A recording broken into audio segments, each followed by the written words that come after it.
All right, so one more thing we're gonna bring in, we're gonna try and bring in the loop. Let's see what the loop is doing in this case.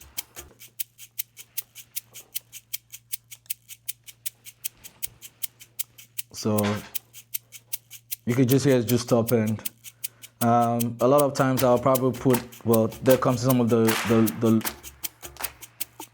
mids and then some of the low mid stuff.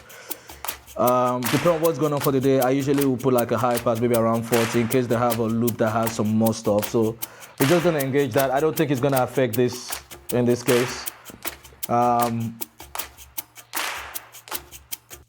So I just try to listen, and if I have something that sounds abrasive, something that sounds too harsh, I will treat it in this case. So sometimes, you know, stuff like this, you might have that coming through or whatever. But in this loop by itself, I'm not really hearing that. Let's bring in the drums. Bass. Guitar. And then keys.